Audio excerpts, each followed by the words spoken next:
What is up, everyone? Oh my god, that was one of the most YouTuber voices I can do. But today is different.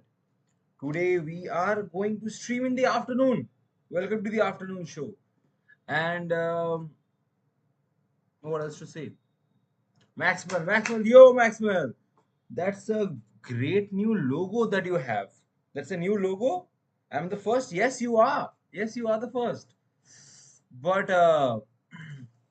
today, at the brink of my semester exams, wait, yeah, at the brink of the semester exams, I am here in front of you all, not afraid of what is going to happen.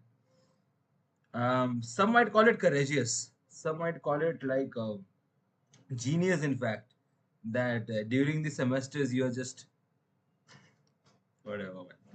Anyways, we have a lot of things planned out. Spider-Man 4 is officially announced. I did not cover Doomsday.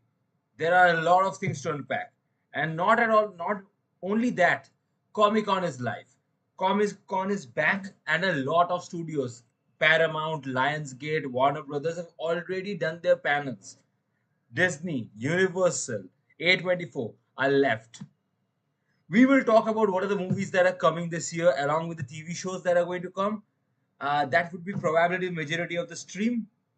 Made a new logo using Canva because you got to start in the music making. Okay, man.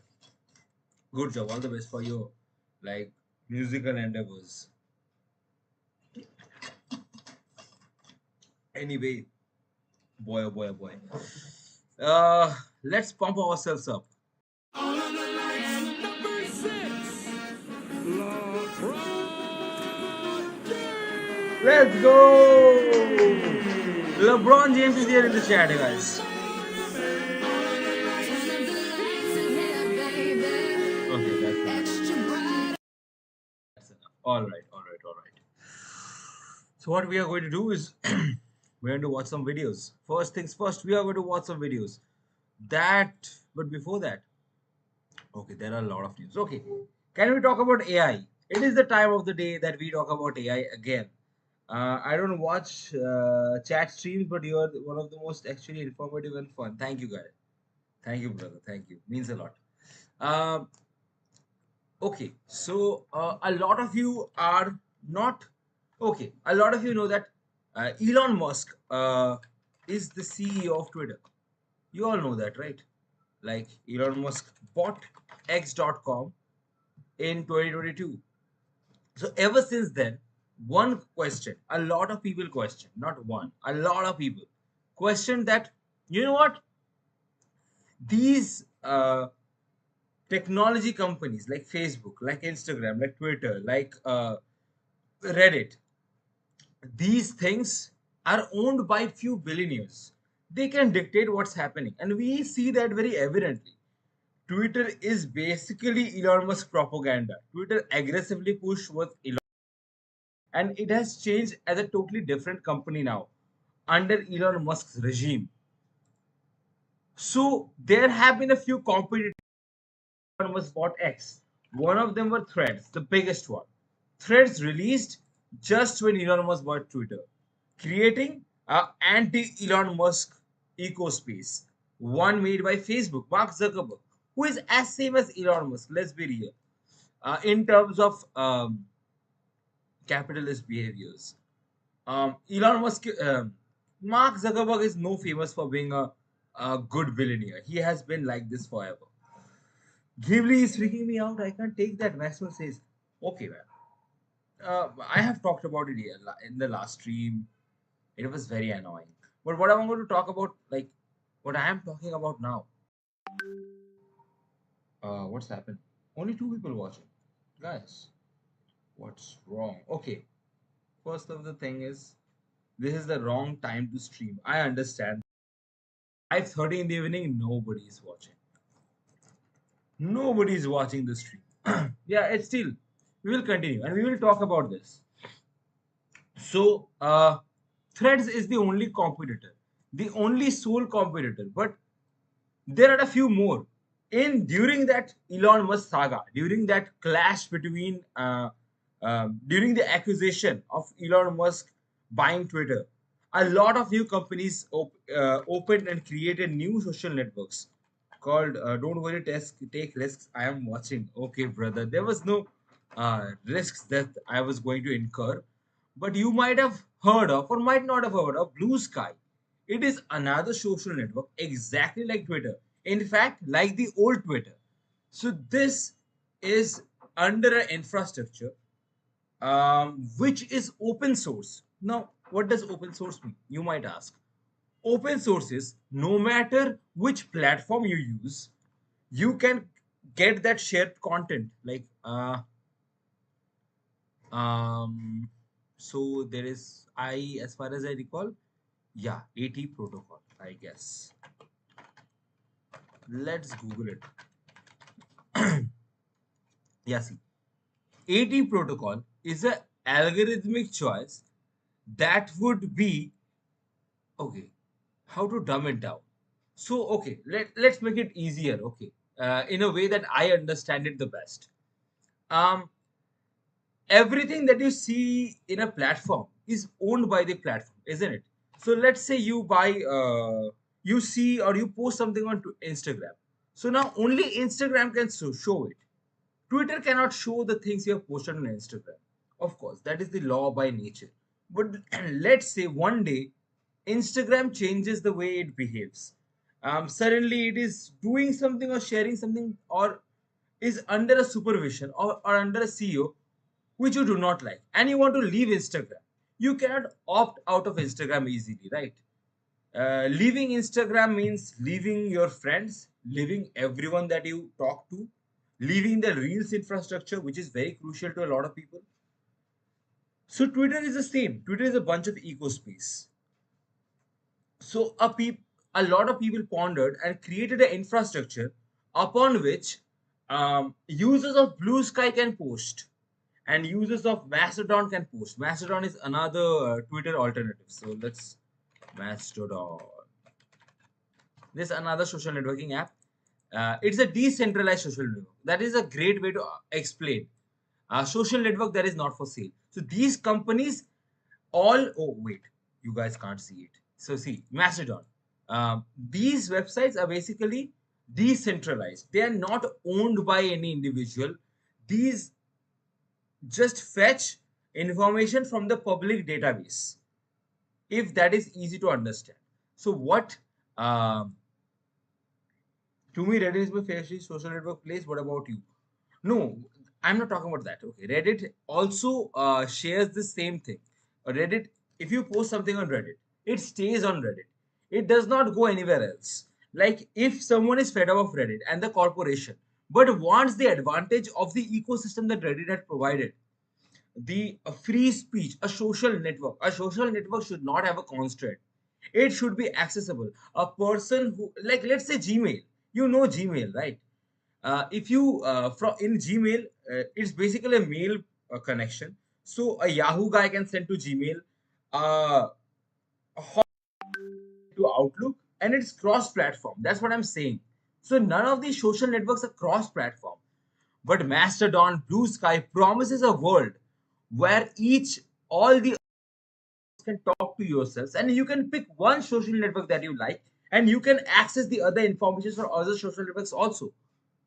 So this was applicable in Twitter for a long time. A long time. Uh, like Twitter as in not in conventional Twitter, like in Blue Sky, in Mastodon. Since the emergence of Elon Musk's acquisition, a lot of these companies have created a decentralized platform that can share each other's data. So let's say I tweet something on Mastodon, it would show up in Blue Sky. So this is ideally you can pick a platform like Reddit used to have that. You can use Apollo, a version of Reddit application. Apollo used to be an application which was not the conventional Reddit application, and it is now discontinued because Reddit stopped the API. So it was just a way to get access to Reddit in a different user interface, in a different medium. So It is not exactly the same, but it is kind.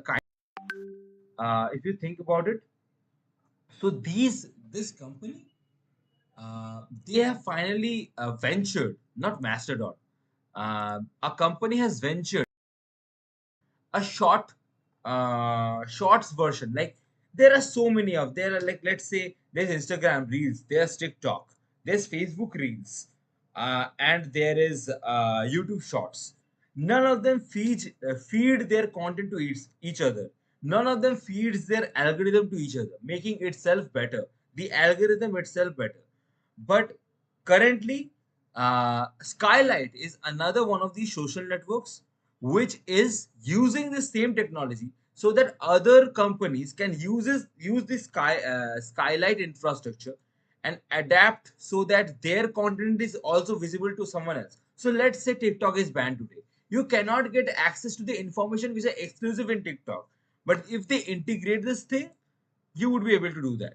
So it is a dumbed down version of like this is basically a open source short form content. Like let's say if YouTube adopted this, TikTok adopted this, everything would be cross platform. But they would not, because they are the biggest companies in the world, and why would they?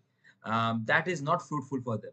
Keeping each and every person in their ecosystem, in Instagram's application, in TikTok's application, is the end game of these companies. So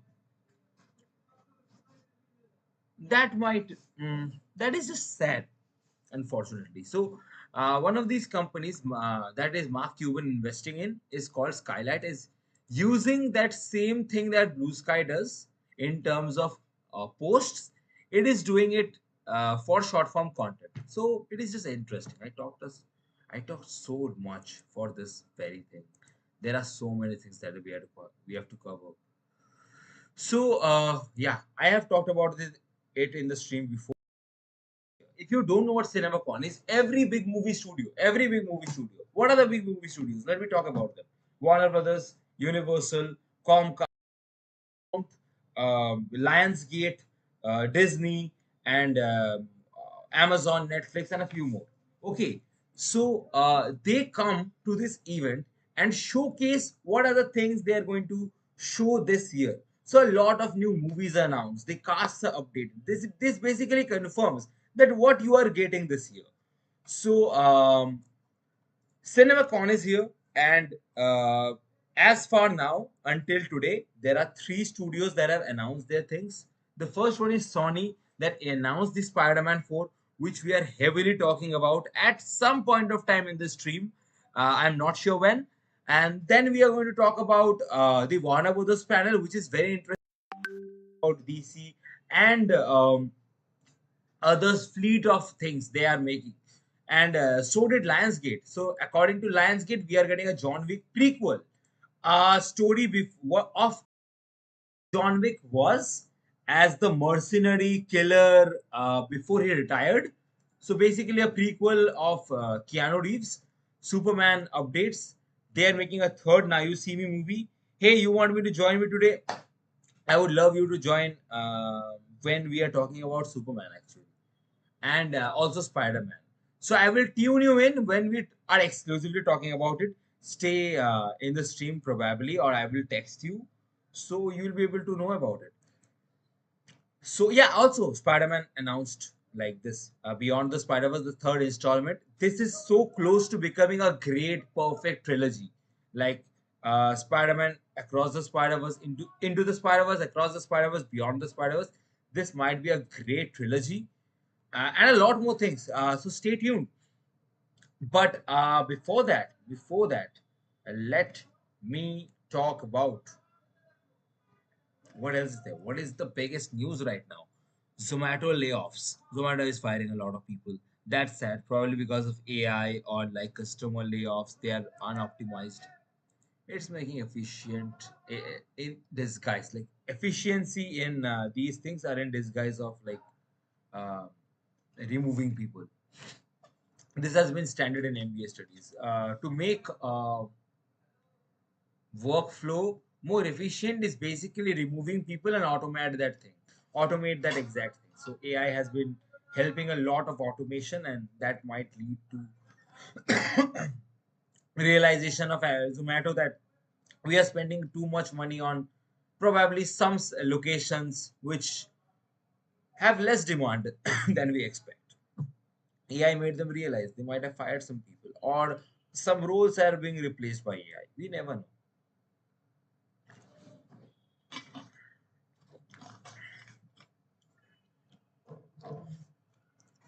A shady shattered tech bootcamp may be sneaking back online. I don't know. What is this about? What is this about? A year and a half ago, the Consumer Financial Protection Bureau worked with the state LNA to shut down pre-hired a shady tech sales boot camp and that a quote deceptively sailed students with millions of dollars in loan. So a scam is probably coming back in other ways, and they need to be jurisdicted, and it's up to American government to do it, which is inefficient at this point. So I don't know. Micro USB, it's just random journalism. That's fine. We will talk about Steam Deck someday, not today. Yeah, we are done with this. We are going to talk about everything this page has today. That's fine. I just want to hover and see what are the. Did you hear the new Weekend? Weekend posted a new song. Why? I do not know. Did he make some new song? We can't listen to it unfortunately on Steam. I would love to watch copyrighted stuff, like watch a movie with you guys. I would love to do that, but unfortunately I can't. Copyright laws do not allow me to do that because I would be making money out of things that are currently I'm not making any money. So he has released a new album song. What is it? Album, and Timeless is one of them. Okay, fine. I would definitely give it a go. I liked some of his songs. India could lose 3.1 billion. Okay, fine. Okay, Trump's reciprocal tariffs. So let me explain what reciprocal means, and that would explain what the tariffs are. Reciprocal means exactly opposite. So if, let's say, India tariffs 25% on cars, let's say. So Ford, Chevrolet, these things when imported in India gets 25% more expensive. So it's inaccessible for people to buy. Making sure other people are, you know, other companies are getting the benefit who are making in India. So that's why tariffs are there, so that one country gets benefited to sell their stuff here. Uh, America is trying to do the exact same thing. So reciprocal is whatever tariffs we have given America currently, they would put the barriers in the exact same amount against us. So let's say we export a lot of rice, but we make sure that rice from America doesn't get imported. I don't know. We will get the details about what are the exact sectors and what are the exact things that are being traded against. So yeah, see, auto. Oh wow, I gave an example, but automaking industry is exactly one thing that is having the exact same scenario. So reciprocal. So India is also getting tariffed, which might hurt us rupees $3.1 billion. Might hurt us, not hurting us currently. What else is there, brother? Man pulled alive from rubble 5 days after 7.7 magnitude earthquake. That's unfortunate, and I hope this man recovers. It's a tragic incident in Myanmar. Not only Myanmar, there are a series of earthquakes around the world in a span of 5-6 days. Like you can see, like one of the biggest one was in Togo last time I checked. These are horrible. A lot of earthquakes in a span of few days, and this is devastating. A lot of people are getting harmed. Hopefully, things get better. And my condolences to those people.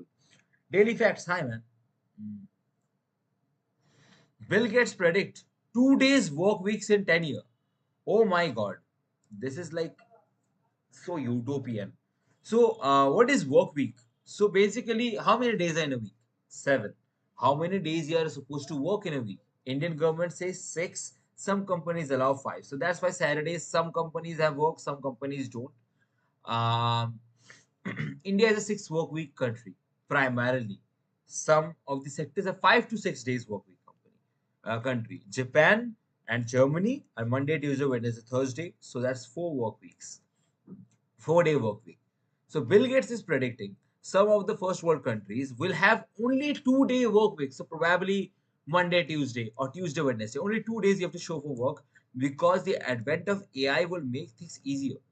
Now, yeah, this might be true, and this is very much true. This can happen, but I have a question. Um, a person who is doing daily wage might not exist by then because infrastructure building or physical labor would be automated. There would be robots that would do that, making them unemployed, making them work only 2 days. A person who is earning daily wage, that's way less for them. um, I don't know how good it will be for humans. This utopia sounds very nice that you only have to show up 2 days for a work, but I don't know how well it will reflect in the society when so many people are just unemployed. That's it. Um, there should be a healthy gap. Like I say, 4 day work week has been beneficial for a lot of countries. Germany and Japan has seen economic growth after reducing work for instead of 5 days to 4 days because uh, I have read about it. Give me a sec, brother. Yeah, 73% of German companies tried 4 day work week and now they are not going back. The reason is this gives a lot of people another day of free time that people really felt they needed. So that increased tourism, that increased purchasing parity. So a lot of people are free. They want to purchase something when they are free. They go out, they go for shopping, they go and eat in fancy restaurants. That boosts a commercial GDP in some extent. But this might not be fruitful for India because India is a daily wage based country, not Germany. 1 day less work week would harm us. We are still in a 6 day work week basis schedule, and governments and some companies have 5 day work week. Arka Chowdhury ভালো আছিস তো ভাই? আরে brother বহুত ভালো আছি। How are you? I assume you are Orgo from IGMS. Uh, I think so. I remember you vividly. I think. What else is there? Okay. Google, Amazon, Microsoft, whatever. India's Google tax, whatever. We are going to talk about so many things today. We have so many things planned. So stay tuned. Right. Bingo, bhai. How are you? Number of cars sold this month. So Maruti is always like top class. Like, see the amount of cars they sold. That is 3 times what their second highest car seller made. This is insane. The amount of market share Maruti Suzuki has attained in India. This is insane. Did you see? Like 47,000, that's like, let's put it on round figure 50,000. It's still double, more than double, substantially 2.25x the amount of cars that are sold by the second highest competitor. This two of them, three of them combined, the next three of them combined is equal to one Maruti Suzuki. That is insane. Japan is planning to recruit 50,000 youth in Assam within the next 5 years. That is good. Did I say Assam? Assam. Assam. I was born in Assam. I don't know why did I say Assam. UPI transaction touched lakh crores. That's cool. That's fine. More digital transaction. I think it's better. UPI is something that has no downsides. It is more transparent. Indian government can understand where the money is coming and going easily. It's better for the country. Yeah, adopt. Yes, it is money losing. UPI's infrastructure is money losing infrastructure. This is not profitable. The services host is bleeding Indian government left to right but at the price of the data accessibility and the uh, reputation UPI has around the world. Like America, Tim Cook said he is jealous of UPI, that America does not have some infrastructure like UPI does. What is this? Give me a second, guys.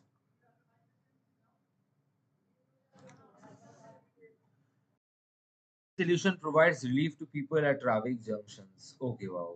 That is just nice. Indian way of doing things. That is very nice. Setting a manufacturing plant in. Okay. You see, these are news that some local investor uses and takes advantage of. Okay. India has surpassed Japan to become world's third largest automobile market. Wow. We are the third largest automobile market. Largest, I think it's currently it would be USA, China, and India. That would be the three ranking, I would guess. So we would be doing largest automotives market. Oh my God, it's China first. So not America first. I was thinking America, China, and then India. Uh, China first. Where is?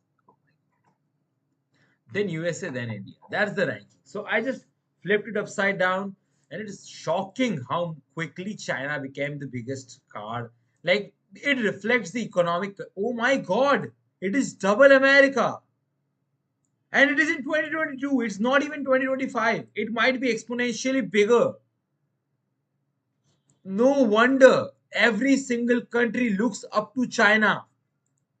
Every company, Tesla begs to enter China. They finally broke that through, but it is not profitable.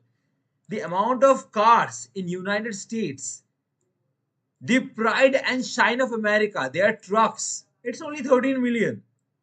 26 million cars. That is double.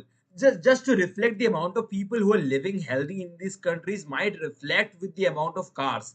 It might be plus or minus. Like let's say 10% of the people who are living healthy might not have a car, and 10% of the people who are not living healthy might have a car. We can adjust that, and it still reflects that 26 million people in China can afford a car and a four wheeler. That means they're living a wealthy life. Same goes for United States. It might be more than this. It might be less than this. There are other things. But just as a perspective, I'm looking at it and it's exponentially different. It's crazy. This will be the future. I can see this. Like every index, these three countries are off the chart. And this will be the rank. China, USA, India. This is crazy. This is astoundingly crazy. US President, okay, oh God, we have talked about it. Yeah, just a minute ago.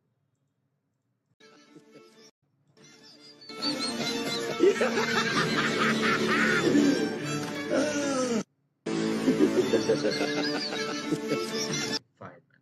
Yeah, it's more data. By the way, by talk about it, I recently just came across an idea that would really help train a lot of models.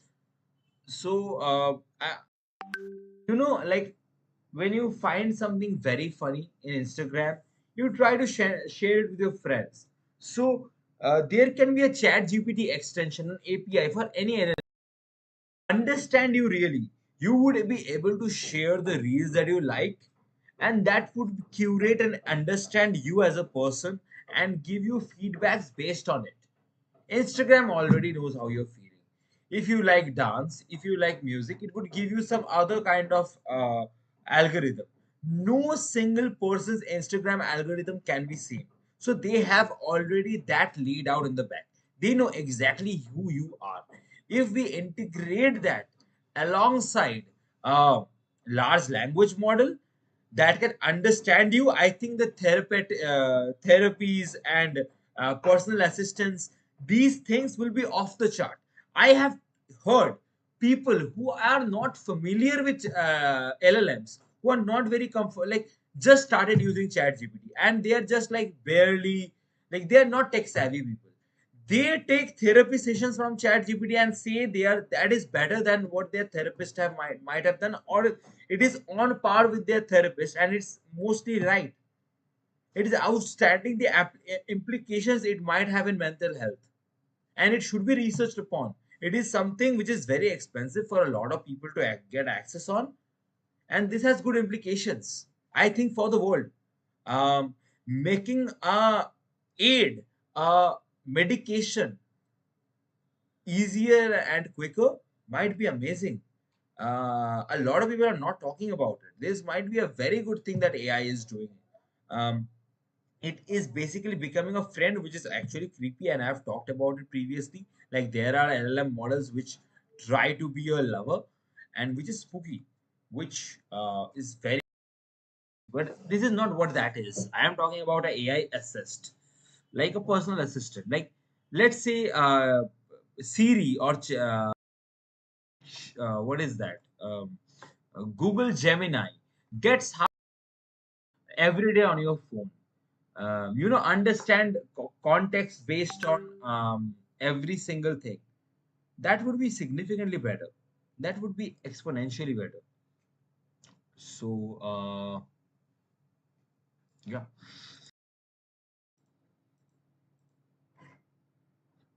GST collection, ISI helmet.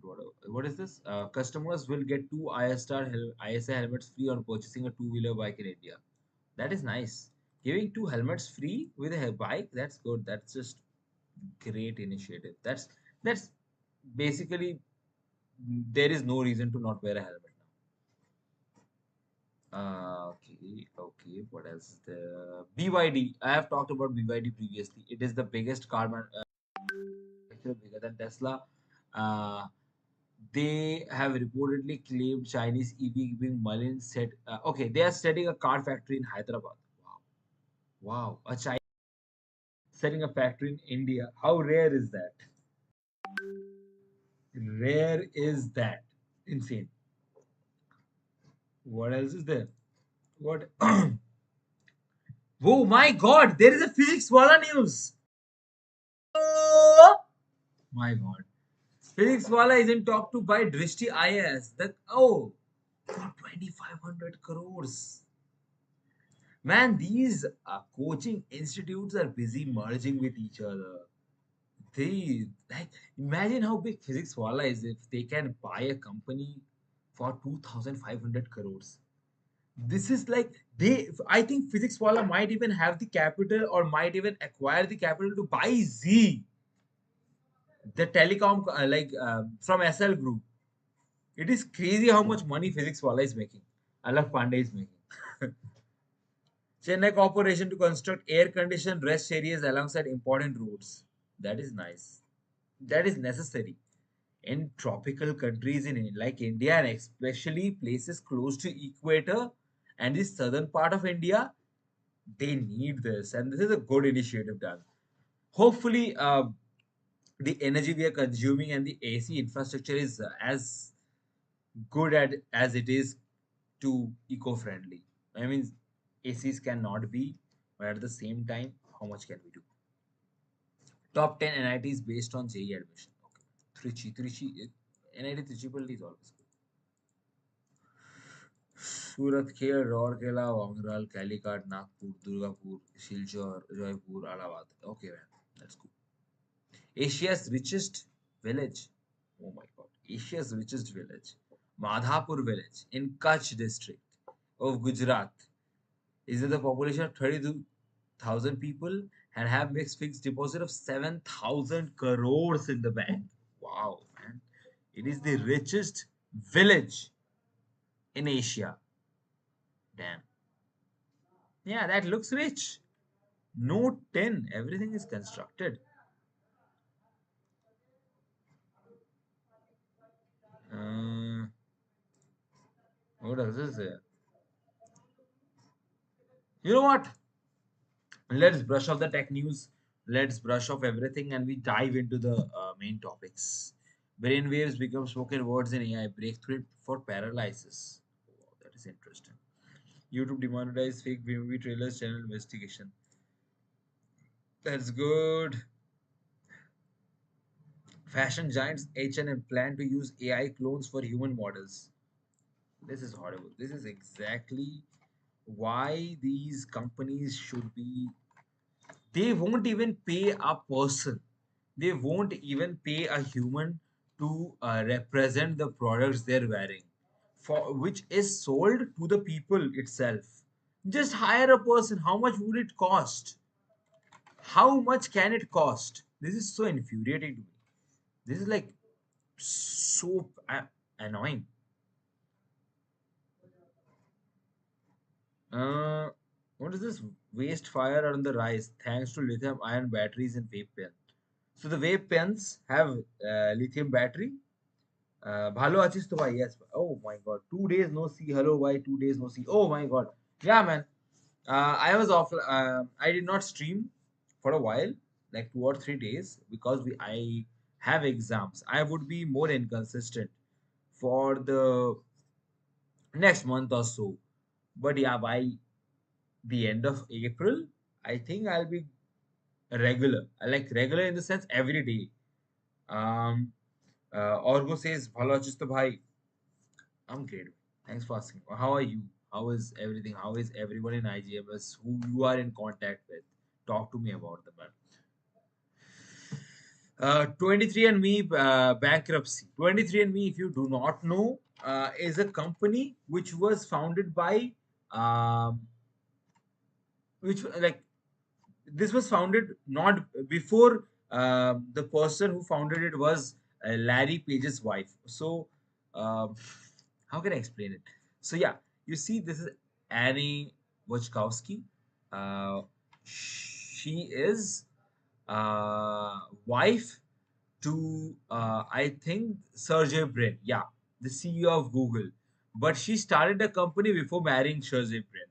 And Susan Wojcicki is like was the CEO of YouTube. She left. Uh, I think Suzanne and Annie is related. I do not recall their relation. And Sergey Brin is CEO of. So this company got bankrupt. So 23andMe, this was a DNA company which used to test your DNA and tell your ancestry what your blood tells you about. Like what is your DNA all about? You are from like German origins. Your ancestors were in German, were in India. These things and like what are the diseases that you might have in future? What are the diseases you have but are recessive in your body? These things was given as a data to you from 23andMe once you sample your DNA and give it to them. And this company was apparently selling the DNA data. Every data is sold out. That is the unfortunate news. Everything that you put on the internet, everything like basically there is a total like if each and every company share the data with each other, they would have exactly what kind of a person you are genetically, theoretically, mentally, what are the things you do cross platform. uh, that is spooky. There is a virtual version of you that is more real than you are, that has hard evidence. That is spooky. Chinese Honda EV plant replaces 30% workforce with AI. Man, AI is already replacing people. This is unfortunate. This is gravely unfortunate. Like Apple could transform health industry and it readies with the biggest push yes with AI doctors. Holy heck. It's fine. Yeah, doctors and services based on immediate Medicare is never bad. Brainwaves became spoken from AI breakthrough paralysis. So we would research it in YouTube. Okay, you know what? This is too big for our stream. So why don't we take help from AI? Summarize it ASAP. Let's ask ChatGPT. Researchers have developed AI-powered brain implants that will translate brain waves into spoken words, offering hope for people with paralysis. The technology tested on patients with locked-in syndromes uses plant-based electoral. Okay, you know what? Why am I talking? Even Researchers have developed an AI powered brain implant that translates brainwaves into spoken words, offering hope for people with paralysis. okay, The technology, tested on a patient with locked in syndrome, uses implanted electrodes to detect neural signals, which are then decoded by AI to generate speech. Anyways, the point This is, okay, breakthrough could significantly just shut improve up. communication. The point is, they have found a way to convert the neural impulses in our brain, which we use to initiate talking or talk. They interpret those thoughts and let it be out via to it is recognized with AI, and that it is put out with a speaker or some kind. That's insane. The things can be done better. Medical industry can be done a lot better with AI, but not global news. I don't want to cover it. Movie news. So okay, enough of this shit stuff, which we are doing for around 40 minutes now, isn't it? How much? 40 minutes? Yeah. We would be so. Hi, everyone. We would be watching this Lionsgate one. Day 2 of CinemaCon is happening right now, where we are going to get updates and panels from Lionsgate and Warner Brothers. Lionsgate actually just wrapped up their panel, so that's exactly what I'll be doing here for you guys, is breaking down everything Lionsgate revealed at CinemaCon and some of the things they decided not to reveal. You a Michael Jackson fan looking forward to that Michael movie?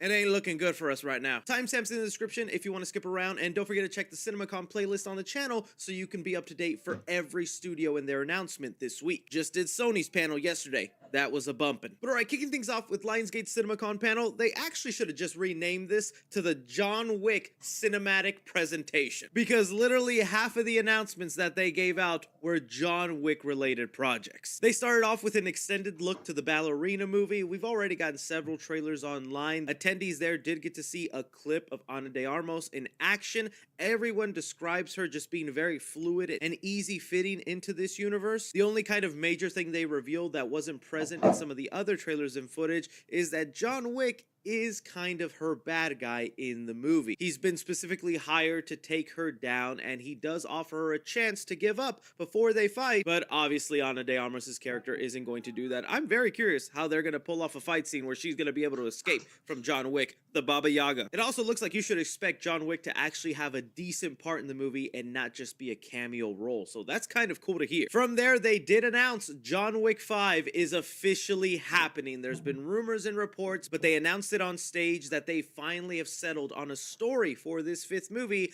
Chad Stahelski will be returning to direct. That's all we were given for this 5th John Wick movie. I am so willing to see how they could possibly top what everything that just happened in John Wick 4, because I think that is like the modern day ultimate action movie. And Keanu Reeves has been very open in interviews that he's not getting any younger, and it's becoming harder and harder for him to perform those John Wick stunts. I'm so curious how they plan to follow up that last movie. Just please don't ruin that John Wick legacy. Something else that I found super interesting is they actually announced a John Wick animated prequel movie. It'll actually be following the story that's been teased in some of the John Wick movies, of where he was given an impossible task to be able to let go of the assassin life.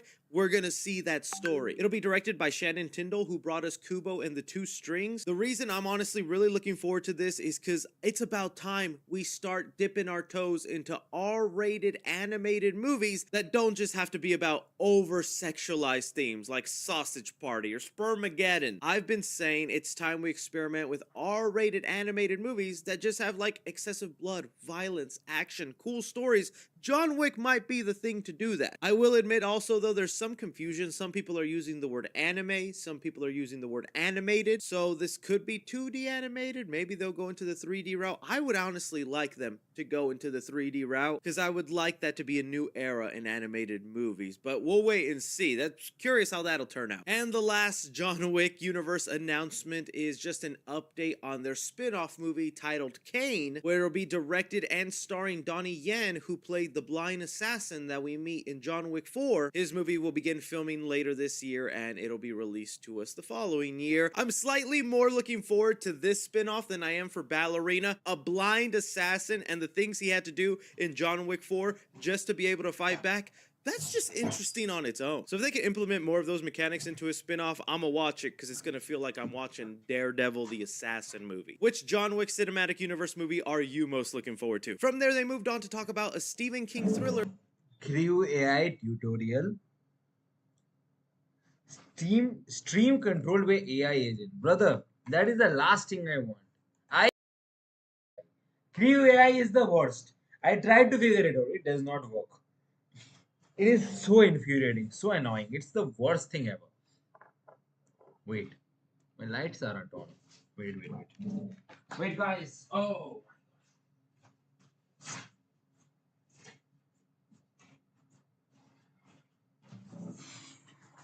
Oh yeah. Anyways, so what are the things we know about? So the first thing that was announced was John Wick's Ballerina. Ballerina is a spin-off that will be done by another Armas. It is in the same universe as John Wick, and John Wick is told that you have to kill uh, Ballerina. So this will be a movie that is releasing this year on June 6th. Okay. There will be another prequel about John Wick, which will be animated, by the way, which would show the story made that made Baba Yaga, not John Wick per se. So what I'm trying to say is, who was John Wick before he retired? So we got a glimpse of it in the first movie, but they would be showing a prequel. Also, John Wick 5. They are making John Wick 5. Lionsgate is busy printing as much money as they can with John Wick. That's their golden franchisee right now. Entitled The Long Walk. This is actually based on Stephen King's first ever published novel of the same name, where it takes place in a dystopian version of our reality where the biggest contest is people who get on a road and see who can walk the furthest. Doesn't sound that thrilling, but people loved what they were seeing in the trailer. The movie is starring Mark Hamill as the villain and David Johnson, who we recently saw in Alien Romulus, where the footage says Hoffman and Johnson are the leads. The story is set in a military state, and whenever someone stops walking, they are killed. If you walk under 3 miles an hour, you die. You have to walk until only one person is left. Hamill looks like a great bad guy. Hoffman and Johnson's acting looks amazing. Honestly, not the kind of movie I'd ever expect to really be that interesting, but hearing all the people kind of rave that it does actually seem a little thrilling and makes me wonder how long I would last walking. I'm be curious to check this one out. Next up, they focus on their next Hunger Games prequel entitled Hunger Games: Sunrise on the Reaping. Now, although we just had a Hunger Games prequel come out called Hunger Games: Ballad of Songbirds and Snakes, Yeah, I'm not excited for the Hunger Games movie prequel. This is not very interesting. I saw the prequel, the first one. It was mediocre.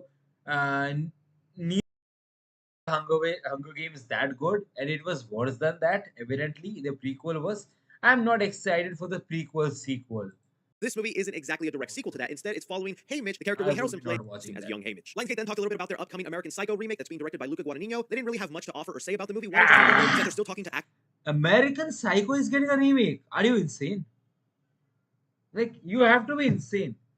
American Psycho, the original movie was okay. It is like such a sigma, like Patrick Bateman as Christian Bale or Christian Bale as Patrick Bateman is a comical version of what a Sigma man should be.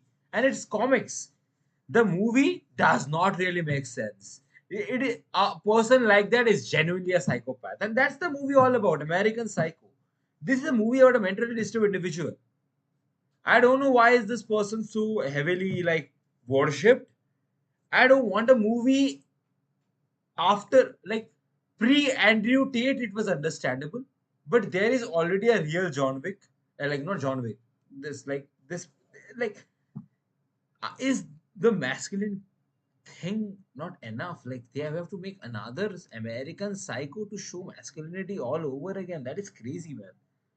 Oh my god. actors about the leads in the movie, and I find that interesting because months ago it did get reported that Austin Butler would be the new Patrick Bateman that Christian Bale once played. And not that I think that's a bad choice, I just think that's too much of an easy choice. I kind of wanted somebody a little bit more. Why make a movie at the first place? Why are you remaking a movie that has already existed in live action? It's not even animated. It's not like, and the movie is not even old. It's not like 1970s a movie to which we have to make it in 2025, 50 years later, so that the story is like made again. This movie has no reason to be remade. Just it's like they had an empty slot, they had to fill with it. Why not make American Psycho all over again? What does that even mean? Why? It is not in 20. When is the first American Psycho out? Was it even 20 years ago? Yeah, probably 20 years ago. 2000, 25 years. So you are releasing a movie. My god, money talks. You would go to see an American Psycho remake. Who is going to see American Psycho? Neither the cinephiles nor the Marvel stans. It would be extremely Sigma individuals. And no matter how big the Sigma community is, it's a slither of the community when it comes to spending money. Man, Lionsgate, it is like the smallest studio. Like Lionsgate is 100 times smaller than the next smallest studio, which is Sony. The bigger ones are Disney, Warner, and NBC Universal. They are the 180 billion dollar company. A 40 billion dollar company will be Warner Brothers Discovery, and Lionsgate is mere 5-6 billion dollar company. Lionsgate can be engulfed by Apple, and it won't be even a barf. Apple won't even let a burp out. Lionsgate is such a small company. You should be as bold as A24 is. A24 just picks random movies and makes it, but they are unique. A24 movies are unique. Hate it or like it, they are unique. None of the movies are same to each other. You're making an American Psycho remake. Is that what Hollywood is all about? Speaking of that, I watched the new Apple TV show, The Studio. I loved it. I did not expect I would love this show. This had 100% Rotten Tomato score. It got reduced to 95, but 95 is not even a bad score. Apple TV keeps on delivering. Severance, Ted Lasso. This studio was really good. The first episode, the pilot, was amazing. If you love movies, if you know even a fraction about what movies are, you should go and watch the studio. It is exactly this is like out of nowhere a person is at the helm of the studio. He has to start making movies that is dictated by the companies, and it is amazing. It's a satire about the Hollywood industry, and this is amazing. I loved the first pilot. The second episode was out in the pilot episode. I watched that also. It was okay, and the third episode will be out today. Uh, I'm going to watch it. So let's continue this. Or inspiring or different or unexpected for the role. So I wonder if that casting is set in stone, or maybe there's still someone else that can play Patrick Bateman. Audiences were then shown a trailer for an upcoming comedy I'm really looking forward to called Good Fortune. This is going to star Keanu Reeves, Aziz Ansari, and Seth Rogen. They actually talked and showed footage of this last CinemaCon, but they're doing it again because it's finally releasing this year, where it's going to be about Keanu Reeves, who plays a guardian angel that wants to teach a lesson to Aziz Ansari because he hates his life since he's poor. He decides then to switch his life with Seth Rogen, who is a rich tech billionaire, hopefully showing him that money doesn't bring him happiness. Unfortunately, though, he doesn't want to switch lives back, and this angel might lose his wings unless he can convince the guy to go back to his old life. It's supposed to be an R-rated comedy that kind of is reminiscent back to the days of like Superbad, Pineapple I love good silly comedy movies. It's fine. Express, where they're not really caring if they offend you or not. They're really just trying to make you laugh, and I feel like we do need those kind of movies now. They've been kind of lacking in theaters, so I'm looking forward to Good Fortune. Another semi-interesting movie that got announced is one called Power Ballad. This is going to be starring Paul Rudd and Nick Jonas. Audiences were shown footage of this movie, and essentially it's going to be about Nick Jonas, who plays a washed-up boy band star who meets Paul Rudd's character, who never got a chance to have a music career, and Nick Jonas ends up stealing a song from Paul Rudd, and the whole movie is kind of like a legal battle, trying to figure out who owns the rights to the song. People said it looked kind of serious and interesting. I'll wait to see the trailer for myself, but hey, all right, that's a movie coming from. It's a story about a fictional legal battle. That sounds fun. It might be hilarious. What is the name again? Called Power Ballad. This is going to be starring Power Ballad. Wait. And this is supposed to come out next year. So, 2026, this is Lionsgate. So, A, B, C, D. Wait. Power Ballad. I am supposed to do this. I was enjoying these videos alone. Then I realized that it will be lucrative if I do a stream and I show this. Like, what are the things? Like, I believe that everyone who is watching this stream, two of you, the two of the people who generally make something like this, the things you are interested in watching, watch this alongside me and make a note in your notepad about the movies that you would like to see. I promise you, you would forget what Witch Mountain is because I don't know it either. But once you Google it, you come to know about it. Okay, Witch Mountain is a Disney film on Alexander Key about extraterrestrial children on Earth seeking to return home with antagonists trying to solve. It's a very generic ass movie, but it is a novel. It's from an old story. It won't be bad. So yeah, when you hear Witch Mountain, you might not be excited, but you look up. Yeah, you know what? I looked up this movie because it had a good cast. Or Yasi Clara and the Sun. This is a good movie that is coming out.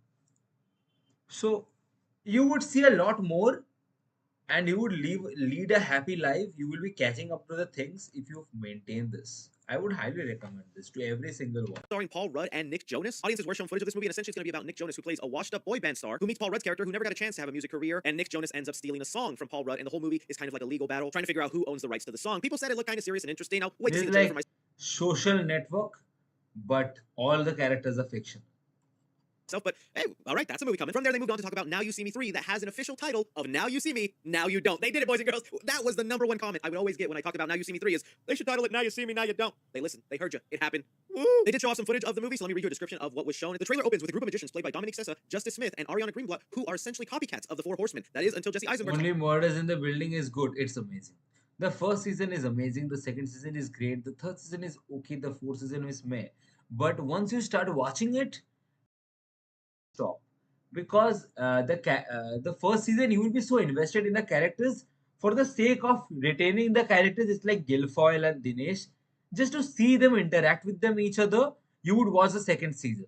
And the interactions are so cute and so wholesome that you would be watching the entire 4 seasons. But the first season and the second season are genuinely good. It is a must watch, and they have been nominated for a lot of Emmys for a lot of times. It's a good show. I highly recommend it. Uh, but again, it's acquired taste. A lot of people do not like conventional comedies. Like a lot of people do not like Barry. A lot of people do not like Succession. These are comedy. The Bear. Uh, these needs to have like I understand that not every people might enjoy it. So yeah, you might not enjoy Only Murders, but the premise and like the overall reception of the movie, like TV show, is astounding. So it's like probable that you would like it.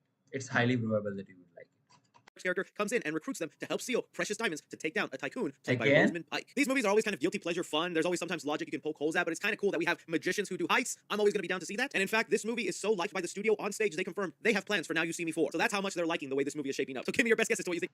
What? So liked by the studio on stage, they confirm they have plans for Now You... The third film releases November 14th, and they have also announced the fourth iteration of this movie. And the first two are not very good movies again. Decent movies. They're watchable. They're like Salman Khan movies. The movies does not have any logic. They're like, funny, funny, funny. It's good and all. I love the Bear. So you would not, Dev Sottam, I know you. You would like Only Murders. You should watch Barry. You would love Barry. Um, Unfortunately, it ended like last year. It ended. The final season was last year, but it's a good show. It's a comedy. It's a dark comedy. It's really good. It's like it's as good as Bear. Like Bear is a dark comedy as well. Now You See Me 4. So that's how much they're liking the way this movie is shaping up. So give me your best guess as to what you think Now You See Me 4 will be titled. Next up, we have a highly anticipated book adaptation entitled The Housemaid. This is going to be starring Sydney Sweeney, Amanda Seyfried, and Brandon Sklenar. The only reason I know about this is because my lady who's a Sydney Sweeney again. How many movies is Sydney Sweeney gonna do? And she's not even like an amazing actor. It's decent. bookworm. She read all 3 Housemaid books, and she says this movie is probably going to be wild. If you're not too familiar with the book, a basic summary is The Housemaid follows protagonist Millie Calloway, a down-on-her-luck woman who has recently been released from prison after losing her job and apartment. She has been living in her car, and desperate for work, she secures a position as a live-in housemaid for the wealthy I won't Winchester watch family. It's supposed to be a story with I a lot of twists and turns and genuinely- surprises. 3 books in total. Gotta be there. When Sydney Sweeney is casted, I feel like instead of getting hyped, and I know a lot of people get hyped, and I used to get hyped because she was a well-known character. She did good in UFO. But nowadays, after watching the things, like all of them are bland. The characters does not have layers. I do not like Sydney Sweeney's acting. So whenever she's signed on something, I just whatever it is, okay, it's not that good. I might not watch it. There to support Sydney Sweeney. Now, before we get to the final thing But revealed, yeah, anyone would, but it was fine. It was fine because it was a sitcom. But yeah, it was too slapstick.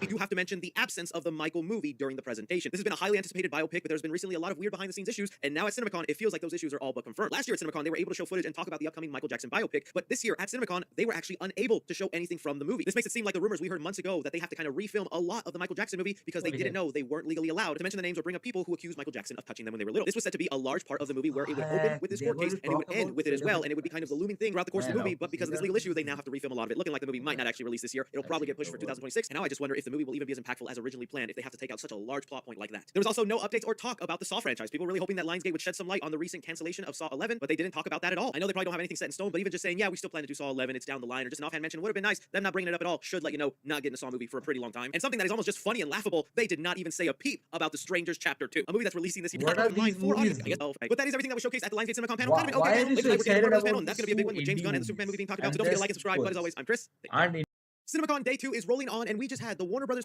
so yeah, now we are going to see not this. We are going to see the Sony one because it has the CinemaCon week is finally here, my movie friends, and this is always such a fun time because we get revealed awesome movie news after awesome movie news. wait. What are the movies that? Oh wait.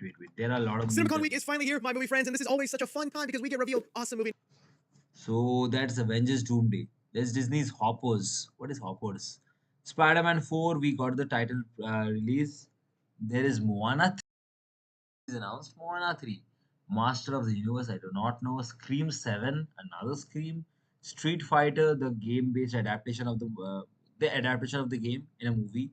Super Mario 2. The Odyssey by Christopher Nolan. Shrek 5. The sequel to the prequels of Hunger Games, Sunrise of the Reaping, Jumanji 3. Okay, I did not know about it. Star Wars Mandalorian. Man, I'm so excited for this. I am so excited for Mandalorian and the group. They're finally getting. Oh, maybe tomorrow we might get a Star Wars panel. We might get update about the movies that are going to come out, and we might get a glimpse of Mandalorian Grogu, which comes out next year. Man, oh, I'm so excited about tomorrow. Man, okay. That would be good. Okay, also the Mega Minions. Movie news after awesome movie news. And the week began The with sequel. CinemaCon week is finally here, my movie friends, and this is Let's mute it. Wait. What are the other things? There's something called Clayface by DC. Next year, Clayface is also coming.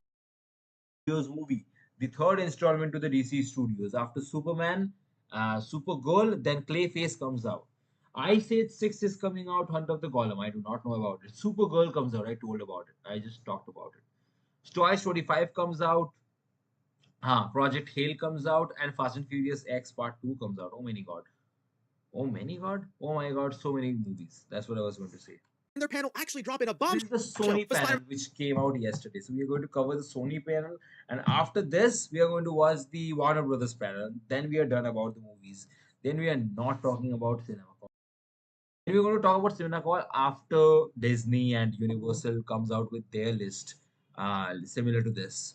Spider-Man fans everywhere, I'm still shaking. That's exactly what I'll be doing here for you guys, is breaking down everything revealed at the Sony CinemaCon panel. Attendees there get to see trailers, footage, and all these other details. I collect it all and let you know what you missed out on. So please hit that like button and subscribe if you haven't already, because all week I will be covering the Paramount, Warner Brothers, Universal, so much movie news this week. Let me know what your favorite news is, although Same. Like if 3C Films covers it, I will cover it as well. And not only that, I will cover it directly from Variety if he does not. You can pretty much guess what that'll be. All right, so yes, this was focused on Sony's panel, and although Sony has had a funny time at CinemaCon, because let's not forget, about a year or two, they did announce El Muerto, and well, that movie became Muerto. But they came swinging with a lot of cool announcements, timestamps, and description if you want to stick around. But they started off with a video from the Jack Black. Sony Spider-Man universe. It's the horrible movie. Wait.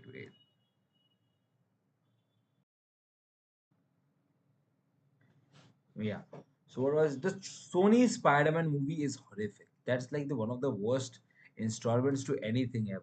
Don't make any more movies about any Spider-Man characters, please, I beg you. All run for their upcoming rated R comedy and reboot of Anaconda. It was just them saying that they're sorry they couldn't make it, that they're excited for the movie. The movie's releasing December this year, and it's actually one I'm super looking forward to because the plot is just so odd. It's just two friends who really love that original Anaconda movie with Ice Cube and Jennifer Lopez, so they decide to go to the Amazon and recreate the movie, and they stumble upon an actual Anaconda. The fact that it's also a rated R comedy also has me wondering how far they'll go in it. So there's that. From there, they moved on to talk about their movie 28 years later. Danny Boyle came on stage and showed off a brand new trailer to audiences there. It's got snippets of new footage that wasn't present in the trailer we already have online, but some interesting things that are revealed is he confirms Cillian Murphy will be coming back, but you'll actually have to wait a while to see him. But also something surprising I did not know was going to be announced is they actually already announced a sequel that is maybe more of a spin-off from this movie releasing next year. They announced a film called 28 Years Later, Bone Temple, which will actually be directed by Nia DaCosta, who did The Marvels and the recent reboot of Candyman. Not much is known about this movie, although I assume it has something to do. What is 28 years later? I have never heard about this. And this already has an announced prequel.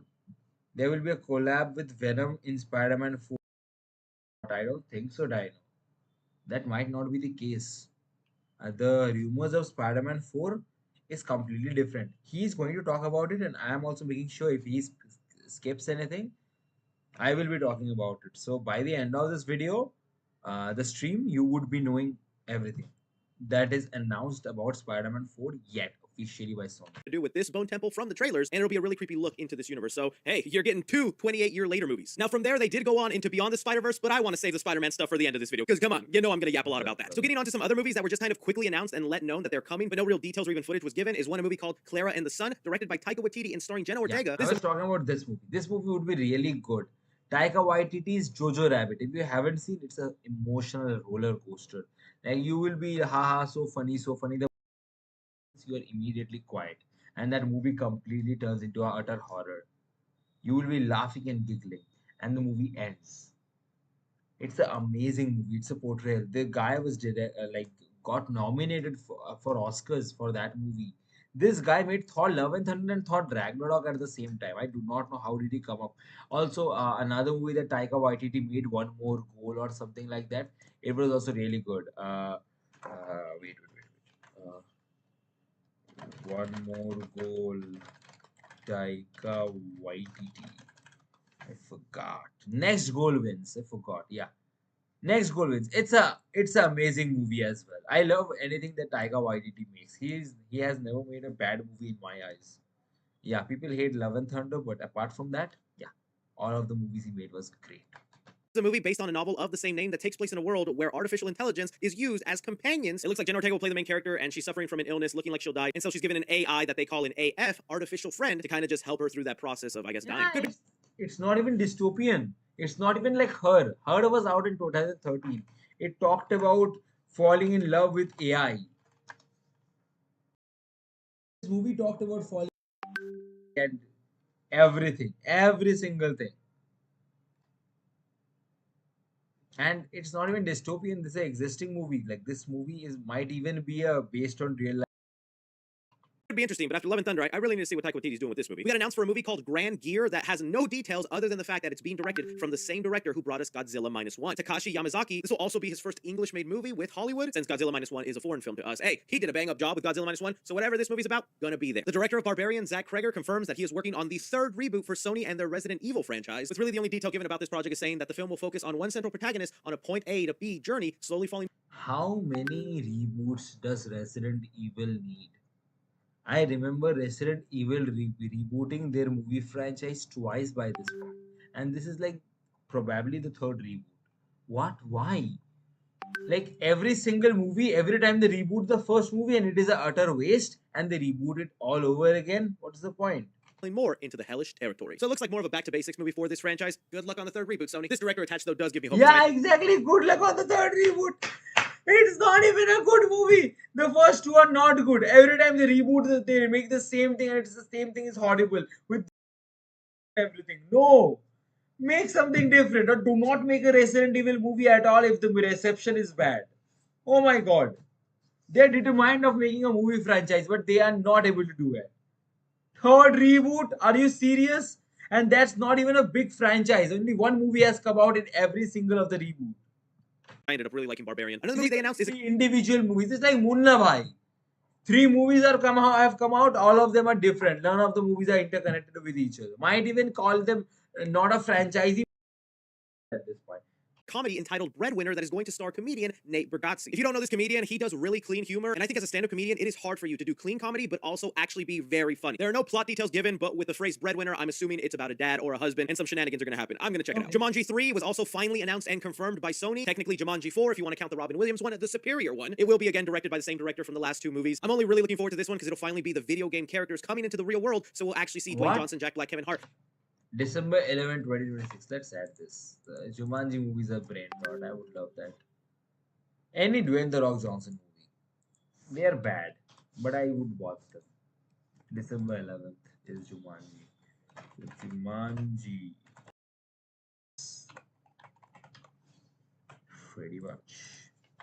Actually portray their video game counterparts instead of them being taken over by someone else. They also just bring up the live-action Legend of Zelda movie that just recently got released. Now this is the least exciting part. If this was an animated movie, I would have been hyped. I would have been pumped. An animated Legend of Zelda movie would make people cry. The fact that it's live action is either that this will be the best movie that has ever been made in the history of the entirety of the world, because the story that Legend of Zelda has, it is very emotional. So either you can really mess the thing up and make it a shitty movie, or it will be utterly amazing because the live action adaptation. Animation is it's fine. It's not that bad. It's not that good. It won't win an Oscar, but it's an Oscar competitor. It will be nominated. The animated movies such that the animation is not always believed to be on par with live action. Although I do not believe that. I think animations are sometimes better than live action. It portrays things in certain ways which is not possible. It is no, which cannot be told in a human way. So yeah, whatever. I really wish this was an animation movie, but yeah, this being a okay March 26, 2027. Do I have this in my list? 2027, March 26. Okay, so we have to add one other. Legends of Zelda, March 26, 2603. Is the third Legends of Zelda just on? Date of March 26th, 2027. Director Hello, Rodrigo again. Oh my god, this guy again. Westfall did a fantastic job with Kingdom of the Planet of the Apes, so I do have faith in this movie. I was kind of hoping they'd at least announce who Link or maybe Zelda was going to be, but it looks like we still have a couple months to wait on that. Another quick movie announcement before I get into other movies that were shown trailers and footage is Sony revealed their biopic for the Beatles with a kind of a crazy way of releasing the movie. So they not only officially revealed who are playing the Beatles, with Paul McCartney being played by Paul Mescal, John Lennon being played by Harris Dickinson, Ringo Starr will be played by Barry Keoghan, and George Harrison will be played by Joseph Quinn. I have All no four comments about this. This might be the greatest cinematic experience or just a dog shit reboot. And most biographies are that. Amazing biography, like, Social Network or like Greatest Showman, or you make a dog shit one, like Utter Chaos, like We Crashed. It's horrible. Or like, so it will be either of one of them. So I don't know. movies teased to be simply titled Paul, John, Ringo, and George will release in April of 2028. Let me reiterate that for you. They're not just making a Beatles biopic movie, they are making 4 separate Beatle movies, all told from the perspective of the different Beatles, and they will be released all on the same day. What? That is crazy unprecedented. I don't even know how that works. How do you drop 4 different movies of kind of the similar story, just told from a different perspective, and just there you go? Is there some guy that's actually going to jump and watch all 4 movies in one day? I don't doubt it. I'll be honest with you, I'm just more intrigued with that release in itself. What? I'm not a big Beatles guy. There will be 4 separate movies about 4 separate individuals of the Beatles band released on the same day by one movie studio about the same story from different perspective. Wow, 4 different movies, not one movie. Every one of them will be treated as individual movies. That is insane. Why that guy is speaking so fast? Because I have made sure he's fast. It's 1.75x. I appreciate their music and some of their songs. I'm just not like the biggest fan. I wonder if releasing all 4 movies at once is going to end up being a good idea. But okay, back to the movies that were giving trailers and footage. Karate Kid Legends. They talked a little bit about their excitement with that movie, and they did show off a new trailer that'll actually be released tomorrow. So as you're probably watching this video, the new trailer's already online. I don't think I need to go into the description of this? actually be released tomorrow. So Karate Kid. I have not seen the trailer. Oh, I wish I could see. Oh my god, there's a new Karate Kid coming out and it has a trailer. See it because it will be copyright. Unfortunate. Where is game time? What is game time? I not know. What is game time? So as you're probably watching this video, the new trailer's already online. I don't think I need to go into the description of that trailer then. Just be on the lookout for it. And you know I am so excited for this movie. It genuinely looks like they put their heart and soul in it, and it's not just a cash grab. Next movie that got some footage that I'm actually looking forward to is Sony Animation's next animated movie called GOAT. You might have seen the poster or first look of it. This is being produced by Stephen Curry, and here's what some of the footage looked like. Coming to theaters in 2026, GOAT follows the story of Will Harris, the titular underdog, or under GOAT, trying to enter the big leagues of animal sports. Though we don't see clips of the film in motion, it will be another 2D, 3D hybrid animated movie. Finally, we're shown set pieces of Will playing a match against a large silhouetted bear-like figure while the court is covered in flames, teasing the GOAT will take its imagination to the next level with its vibrant basketball scenes. And the attendees who got to see some of this footage also really complimented the animation. Sony has been stepping it up when it comes into that department. They're not just known for their days of the emoji movie. This could end up being a stinker, but I'm kind of down for a basketball GOAT movie with some really A goat movie. So we have already seen Goat Simulator the game, which is a good game, unfortunately. But a goat movie? unique visuals. Next up, people were finally shown some footage for the I Know What You Did Last Summer reboot. Big fan of this horror Watch the stream. Do not leave. I'm going to pee and come really quick. Franchise. I'm excited for what this movie will be. So let's read on to what the footage was like. The trailer starts with some light banter between a teenage couple, one of whom is played by Madeline Klein. As Madeline Klein goes upstairs to take a bath, complete with a blood red bath bomb and headphones to listen to guided meditation, her boyfriend is savagely murdered by a hook-handed killer dressed in all black. The trailer then moves on to show Madeline Klein's character and her group of friends debating if this has anything to do with, well, what they did last summer. During a town hall meeting, Freddie Prinze Jr. returning as his character from the original film, angrily reiterating that this isn't the first time there's been violence in their town. The rest is sort of fare you can expect from a horror trailer, quick cuts of kills and all. That is until Jennifer Love Hewitt comes out and asks a character what they did last summer. And I wish I could see this footage for myself, but looking at the reactions, people seem pretty impressed with it. And even the last line of this description does say, this legacy slasher feels slightly different from the recent Scream and Halloween legacy sequels, showing that it does have some style and flair and that it could be better than most of these legacy reboots they be coming out with. So I can't wait to take a look at that. It's cool that they got to show some footage and it does sound kind of creepy. But okay, boys and girls, let's move on now to talk some freaking Spider-Man. Let's start off with Beyond the Spider-Verse. So when it was time to talk about Spider-Man Beyond the Spider-Verse, Christopher Miller, one of the writers of the movie and producers, got on stage, and one of the first things he did was confirm the release date, which we have not had this entire time. The movie will now be releasing June 4th, 2027. We gotta wait 2 years, but I understand, man. That animation is crazy wild, and we do have some first look images, so take your time. At least it isn't anything like 2028 or 2029. That'd be outrageous. But now looking at some of these first look images is, yeah, the movie is looking absolutely gorgeous. This shot of the Prowler, probably gonna be my new wallpaper for a really long time, because this looks awesome. Even more like the shot where it's teasing the fight between Miles and this version of Miles as the Prowler. Those fights are gonna go hand in hand. So, what did we level? I Know What You Did Last Summer is not a good movie. We are not going. Where's the streamer dog? Yeah.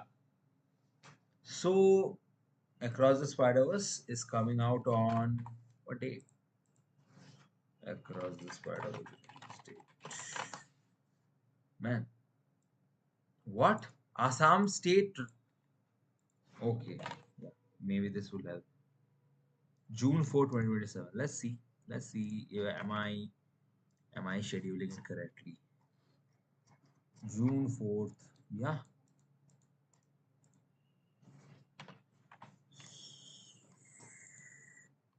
Bike, the spot and Boulder, and would start immediately where the last movie ended. We have another shot that also looks breathtaking of Miles just hanging onto a car and a bunch of lights going through him. This, I think, is probably the most interesting image because along with this, I was also seeing some reactions from people in the audience who were actually lucky enough to see the first footage of Spider-Man Beyond the Spider-Verse. Like, no! Where is the streamer dog? He's playing football for Real Madrid. No! I am not Rodrigo. In no stretch of imagination, I can be Rodrigo, brother. Stop calling. Every stream calls me Rodrigo and goes away. Why am I Rodrigo? I do not look like him. This is not me. In no stretch of imagination is this me. You're delusional. Oh my god. Brother comes, calls me Rodrigo, leaves. Oh, I'm so jealous. It wasn't very much, and it was just What really the quick heck? stuff. The description they have here actually goes, the first look opens with camera moving through a multicolored prism of sorts, with scenes This one is the best one. This looks very different from what came before. Like I do not see any similar color palette. I don't recall any similar color palette. I have seen these color palettes in the previous movie. But this one, like this scheme of like this drawing style, this art design, it's not something that the previous ones had. scenes from the prior two films intercut. The footage then shifts to a quick succession of teaser for what audiences can expect. Miles and Gwen Stacy are riding on a motorbike. The Spot is sucking the color out of various environments. Speaking of the Spot, he seems to have the ability to transform into arachnid-style form that sees him crawling menacingly towards our protagonist. A big component of the footage is between Miles and the alternate universe version of himself that has become the Prowler. Strangely, though, a shot towards the end of the teaser shows the two Miles working together with who appear to be Aaron Davis. And yeah, that all sounds great and dandy. I cannot wait to see that. It is interesting. Yeah, man, I'm chill. I'm just messing. Interesting, they already reveal the two Miles will eventually team up for a bigger mission, and I guess they have to do that against the Spot, who has an arachnid form. That's gonna be scary. But going back to this photo, a lot of people were saying that some of the imagery and style looks arachnid form. Arachnophobia, I know. Spider, arachnid.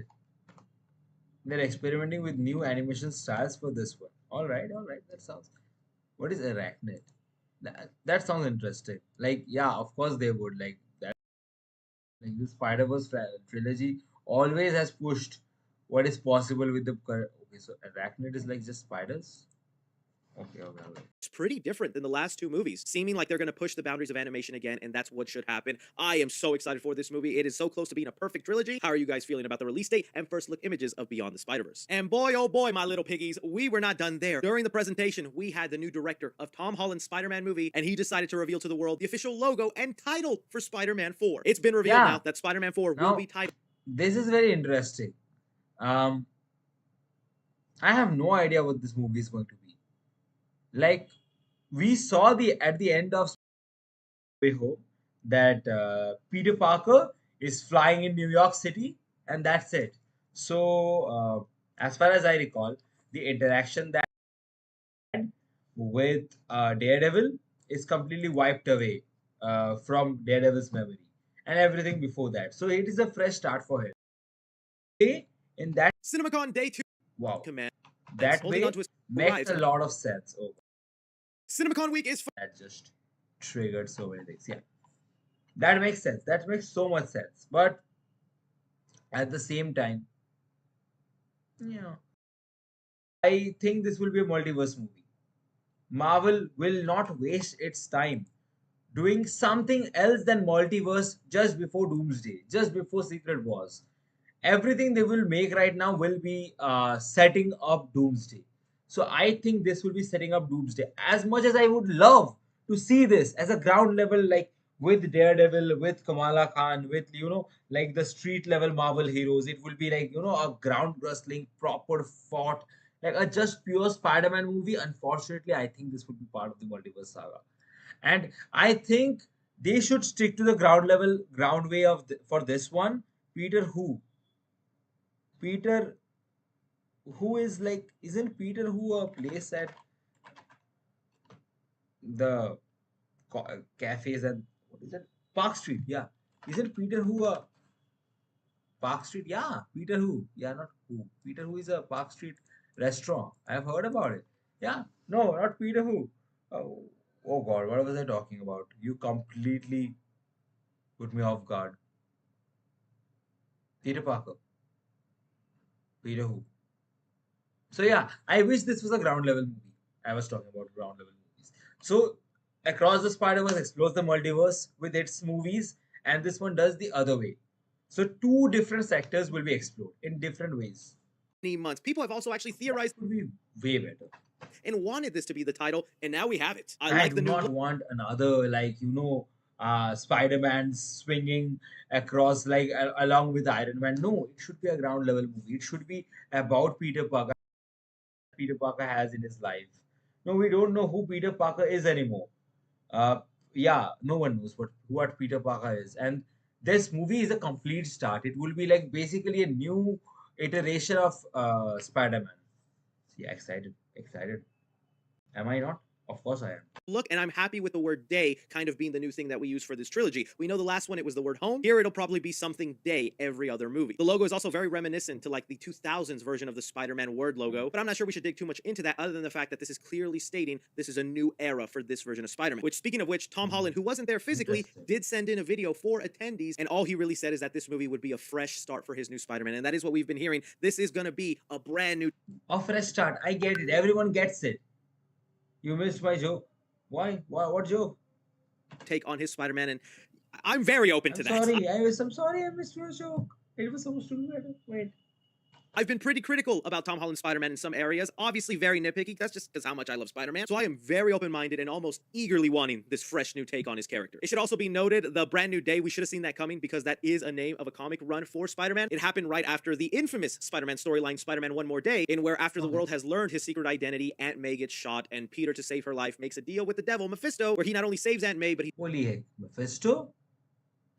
he's also able to wipe the memory of everyone knowing he's Spider-Man at the Mephisto cost is of his like marriage. very famous for hopefully popping up at WandaVision, but they did not. And I think Sacha Baron Cohen, the guy from movie uh, Borat, Borat and the Dictator, that guy has been casted as Mephisto in the Marvel Cinematic Universe for I think Ironheart or something other than that. Probably multiple roles. So yeah, they're popping also. with Mary Jane. This was really controversial and a hated storyline in the comics, but that is now what has happened with Tom Holland's Spider-Man in the movies. The world knew his identity. He did a spell so that everyone forgets Peter Parker. It cost him his relationship with MJ, and now we're on the other side, brand new day, where we're continuing into a fresh start with Spider-Man. All of the pieces just fitting in perfectly together. I'm just still wondering, though, what's the story? Is this multiverse? Is this street level? Feels to me like it's leaning street level, but knock on wood, don't want to get my hopes up too much. Also, who is Sadie Sink playing? Will she actually be Mary Jane? If they're really trying to... Oh yeah, also Sadie Sink, the girl from Stranger Things, and also from a lot of movies, like from Whale, the best actor. I forgot. The Whale won Best Actor in 2022. Yeah, Oscar 2022. Sadie Sink was there. She is like very popular right now. Yeah, she was in also All Too Well, Taylor Swift wala. Yeah, soft reboot. Tom is in the Marvel movie, like Spider-Man. So she can be multiple roles. Like she can be Gwen Stacy. She can be like Miss Rogue. Uh, there are multiple possibilities of what she can do, and no one knows what exactly she has casted as. So yeah, that's a gray area. Tom Holland Spider-Man, that could be what you do, but no way you get rid of Zendaya's MJ. I wish we were given more details, but the director only mentioned how honored and how excited he is to be working on a Spider-Man movie, and well, at least we got the title, Who's boys. the director for this movie? Spider-Man, Brand New Day. Not cast. Oh god, why did I say cast? Director. I know the previous director, John Watts, won't be coming back for it. The previous trilogy director. He did really Destin Daniel Cretton. I think he did Shang-Chi. Okay. He is the director of Shang-Chi. And now he's doing like Spider-Man? That's good. Good for him. We can call this movie something other than Spider-Man 4. It's a good old time to be a Spider-Man fan. I need to know from you guys, how are you feeling on the title, your thoughts and theories, everything that was announced, your top 3, 5 favorite things? Leave it down below. Don't forget to like, subscribe. Please stay tuned on the channel for all the other panels I'll be covering. You guys breaking down everything. Now, the Warner Brothers. Finally, the last one. Warner Brothers. What did they announce? What are the things they are offering? Congested year of great movies. What are the movies we are going to see this year? Let's go and have a look. Currently, 2025 released movies. Yeah, what are the movies that are already released? We have great movies like Snow White, Electric State. Actually, Mickey 17, Black Bag was really good as far as I've heard. One Battle After Another is a Leonardo DiCaprio movie. It is coming out. There are a lot of good movies, like the Minecraft movie. Oh my god, these none of them are good. Like Mickey 17 was good, Black Bag was good. Okay, let's see what are the other movies that are coming out in the next 3 quarters of the year. And the promises are insane. There's the Minecraft movie coming out just 2 days later. There will be what else? What else? What else? Let's see. Yeah, the Thunderbolts on May. There will be Pixar's Elio. That's a Pixar movie. There will be Mission Impossible 7, the final Mission Impossible movie. The Lilo and Stitch movie, the Karate Kid 6 movie, Ballerina, Materialist, How to Train Your Dragon live action. Okay, how many Pixar's Elio is there again? There are 2 release dates according to me. I think one is digital and another one is theatrical.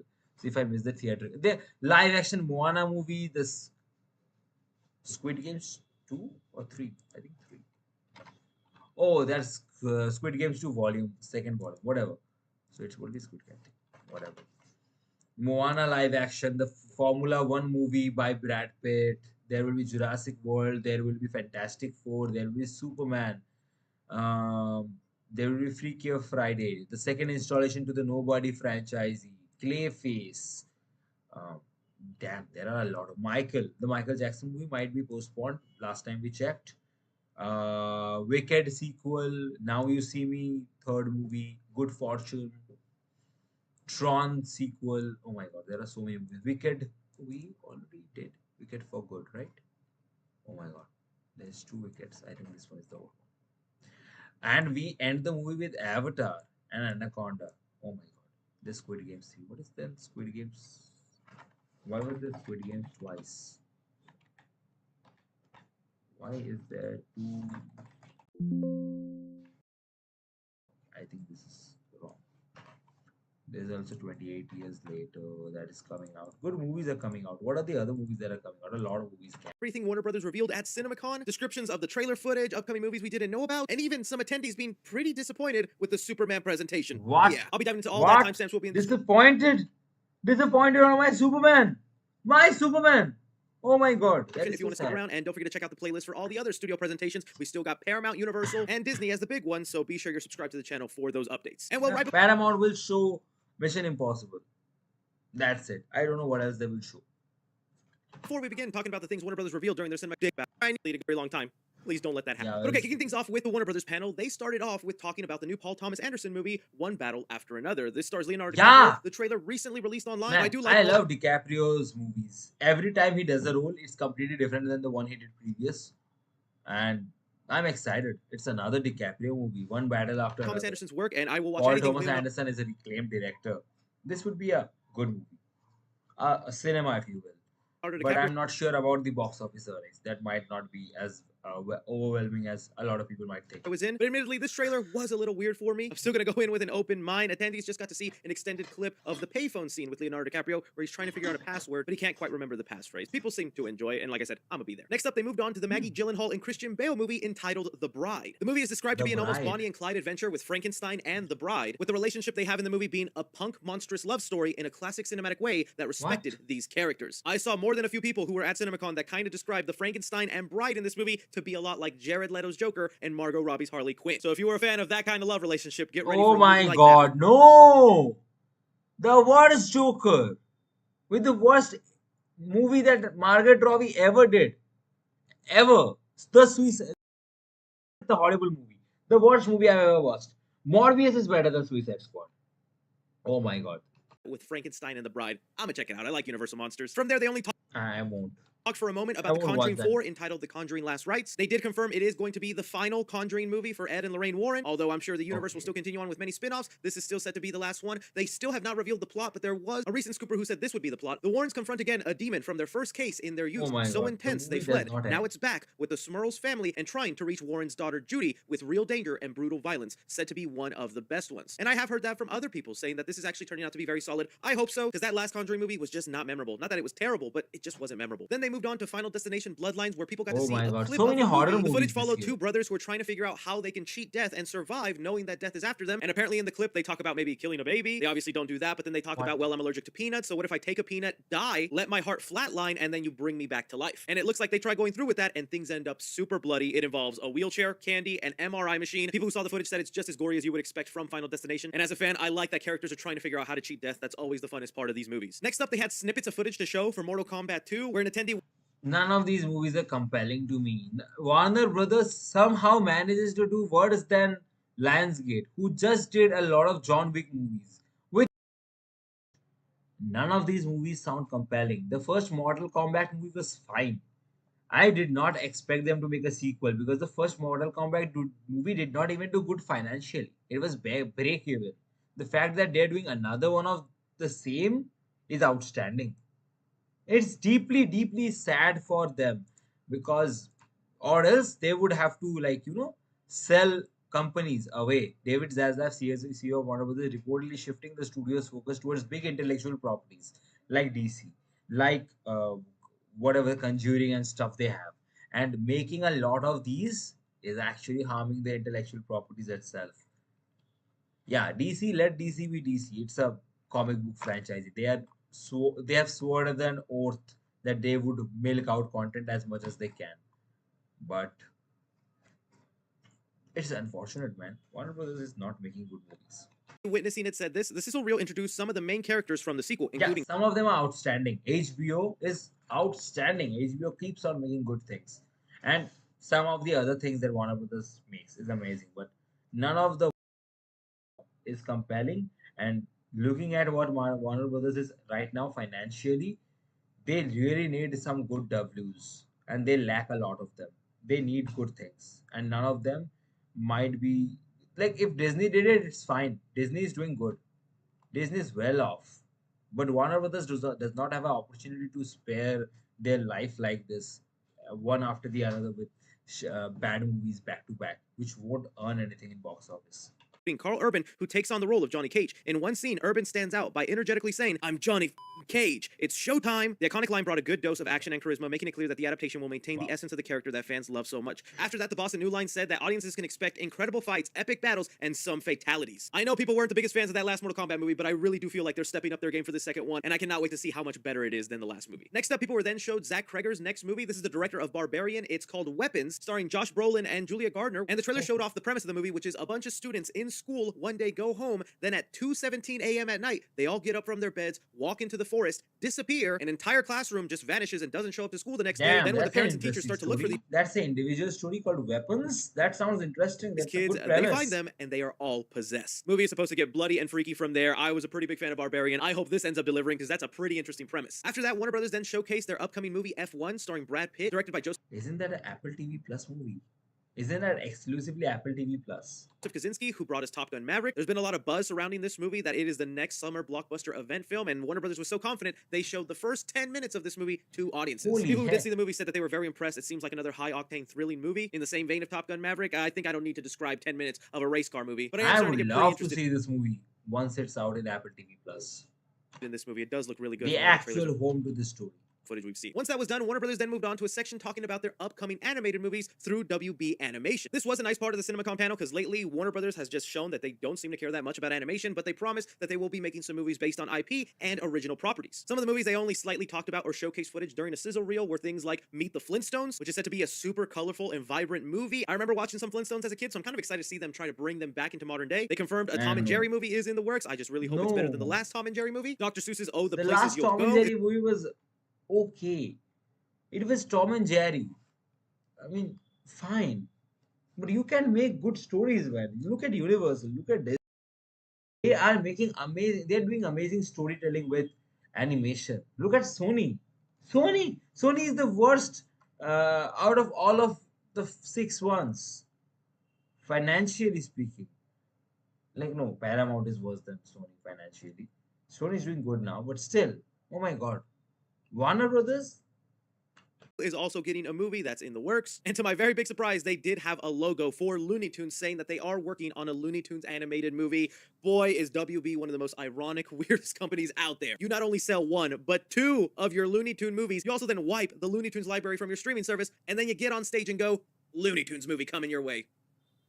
This is a toxic relationship, okay? And just knowing what they've done before, Yes. I'll believe it when I see it, man. I do not want to get too excited, but dang right, I want to see Meet the Flintstones, Tom and Jerry, and a Looney Tunes movie from these guys. Stop holding some of my favorite characters hostage. The animated movie they ended up spending the most time talking about is the upcoming Cat in the Hat animated movie where Bill Hader is voicing said cat who happens to wear a hat. They even had a funny thing where they played the SNL sketch where Bill Hader actually plays the Cat in the Hat, so that's funny that they're having fun with that. As far as Wow, what the but footage of these Chaos days- World is shown, he greets giraffes with I the don't cards know two what kids this- who things two is one. They also have Oh two, my meaning voice of God, Tater I will do a don't great wanna job. watch a And the cat. last animated movie they talked about segues us into the DC side of this presentation because audiences there Okay, so jealous, finally. got to see their first look at the animated movie Dynamic Duo. A refresher for those of you who don't remember, this is going to be kind of an origin story for two different Robins, that is Dick Grayson Robin and Jason Todd Robin. I'm a big fan of Robin characters, so that's why I'm excited, but even more for the animation style they're going with in this movie because it's a mixture of live action, puppeteering, CGI. On screen, I should be showing you an example of what that kind of Wow, looks like. And the that footage would they were be an showing was just so amazing small and movie. simple that the only description we have is the Batmobile crashes That through a sounds- pillar and Dick Grayson If this movie delivers this animation while being a good movie and while being a DC Universe extended movie, this is a $1 billion movie. I'm telling you. Any of the Spider-Man movies financially. This has a potential. This has Batman behind it. Imagine Batman popping up. The whatever the DC Studios Batman is, whoever it is. It might be Robert Pattinson, it might not be, or it might be someone else popping up in this movie. This will be amazing. Wow. Grayson is shown riding on the subway looks gorgeous. One attendee did say that the look of this feels like almost the first time they saw Spider-Man Into the Spider-Verse. Not exactly because it has the same Whoa. look to it, but it's just that feeling you get when you finally are seeing something new in the animated world that you hadn't seen done before. So I like that idea and I cannot wait to see what this footage looks like. And well, that's then That's what I'm talking about. That's what I'm talking about when I'm talking about like Warner Brothers doing good shit.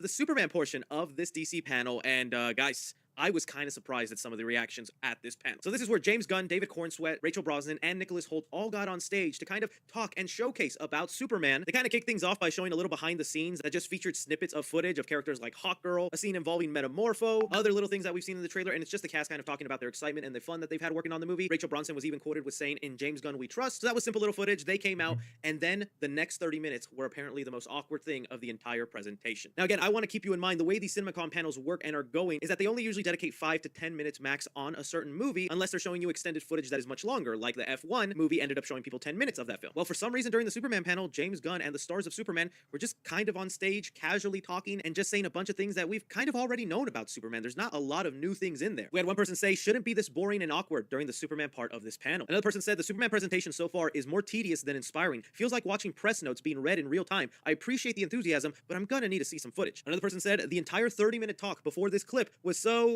we need a lot of media training. That was painful. Another person said, the Superman presentation is going... Yeah, so it's not like they have shown anything. So if they showed anything and that was depressing, that would be an indicator of this is a good movie. That's the bad movie.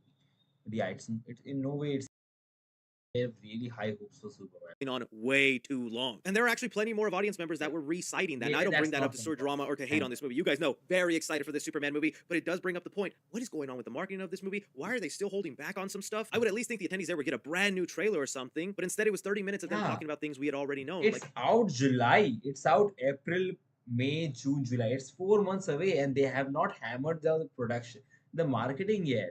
Nobody has the buzz. People know about it. But not everybody is talking about, oh shit, Superman is coming, we have to go and watch it. People are even, heck, people are talking about Thunderbolts more than Superman, unfortunately. What's wrong? Like, oh, crypto's a fun part. They should hammer on the marketing now. It's high time. It's like, I think by the time we hit the 3-month mark, they are starting to push the marketing harder.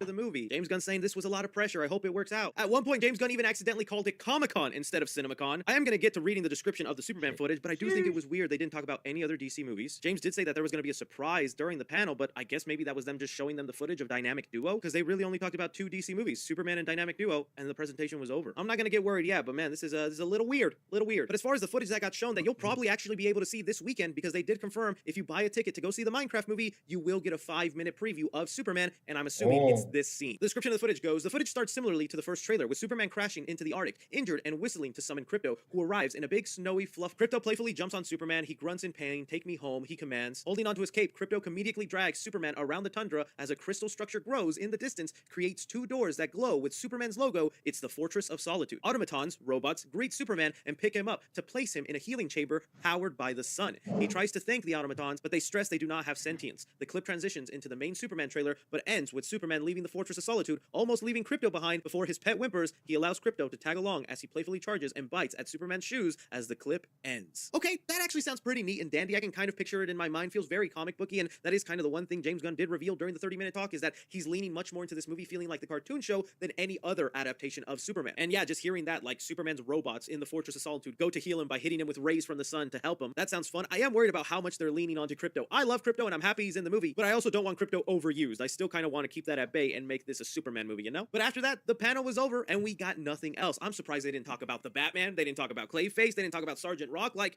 James Gunn, what is happening? I have to imagine they're probably just waiting to see how Superman performs and whether this universe is living on, because as much as James Gunn hates to admit it, if Superman isn't the success they're hoping for, there's going to be a change in regime, and it'll be the classic WB we know and love, very reactionary and never consistent. Let me know what you guys thought about the Warner Brothers panel, which has been They might just reboot it again if Superman does not work out this time. So far, don't forget to be subscribed to the channel and check out the other videos I have this week. But as always, I'm Chris. Take care. Hello there. When is when is the next CinemaCon? What are the next CinemaCon schedule? Yeah, let's see the schedule. So what are the so 1st April is done. I think Lionsgate is done. Warner Brothers is done. Fandango is going to celebrate its 25th anniversary. Then Angel Studios. I do not know what Angel Studios are.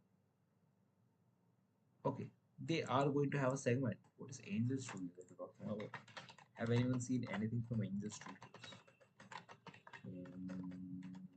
Angel Studios. Okay.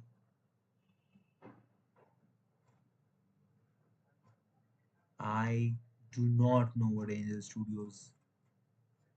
Okay, I do not know what are these things. No clue. I'm not going to watch this. If I don't know it, I'm pretty sure a lot of people do not know about Angel Studios. A very few people of the movie industry might know about it. Okay, then what else is there? Okay, I can't see this.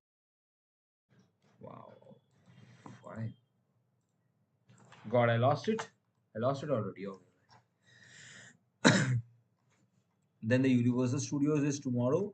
Along with that, there is the oh man, there are two Universal Studios. Oh, there is the animation one, and there's the live action one, and there's going to be Amazon MGM ones. Okay, there's going to be three. So, and then the last day, the big Paramount and Walt Disney. Okay, so probably day after tomorrow I'll be on streaming again, like fourth, covering all the other ones. So Eddie Roth launches a new horror section. What else is there? There's nothing interesting, right? You know what? We will just watch this video and we'll get out of the way. If you're watching this video and you were born between 1995 to 2012, congrats. You are Gen Z, known for being lazy, phone addicted, trend starting, and overly dramatic about mental health according to older generations. Don't feel sad though, their gen isn't as good as they think, as they have had their fair share of cringe. Nevertheless, I'm constantly reminded of the generation gap when I laugh at a meme or something on my phone, and my mom asks what's so funny. I end up saying, you wouldn't get it, or showing her my phone and looking like a complete idiot. So why is Gen Z humor so complicated? Science has tried to explain this confusing snowball we call Gen Z humor. Let me explain. Gen Z humor is grouped into irony, humor as a coping mechanism, also known as dark humor, Give me a second, guys.